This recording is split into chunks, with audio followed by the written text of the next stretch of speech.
Umaabot na sa 3,000 hektarya ang mga natutuyo at bitak-bitak na sakahan sa Bulalakaw at Mansalay sa Oriental Mindoro.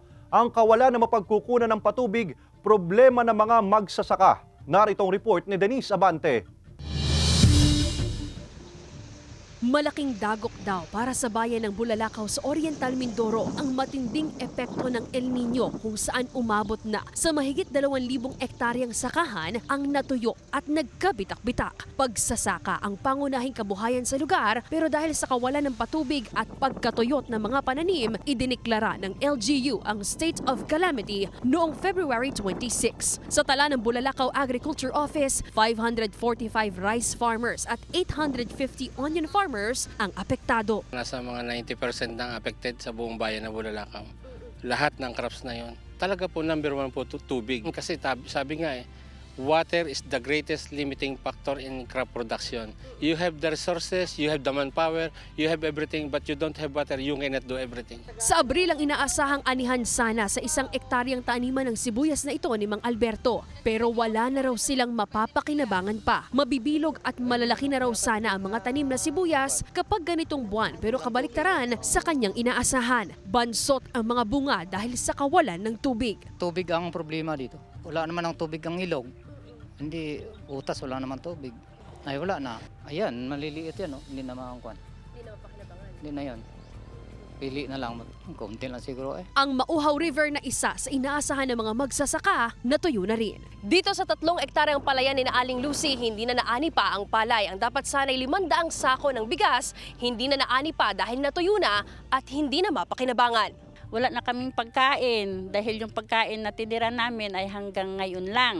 Dahil ang inaasahan po namin na pagkain namin ngayong sa susunod hanggang October dahil nga po wala kaming inanin. Na-propose ko na po ito sa official ng National Irrigation System. Ang sabi ko po, pag-aralan, gumawa ng feasibility studies para sa long-term solution. That is yung tunneling ng bundok at kukuha ng tubig sa Caguray River papunta dito, lalabas sa Barangay Kambunang.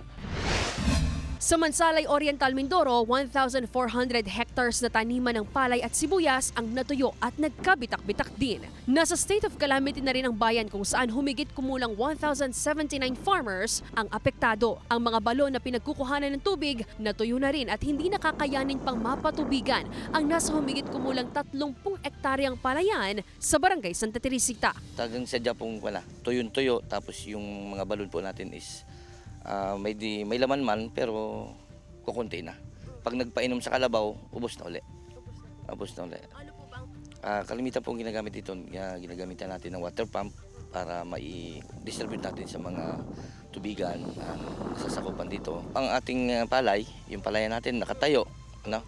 Na makikita naman natin na talagang tuyo na siya, nakabunga pero hindi na pakikinabangan dahil ipa na.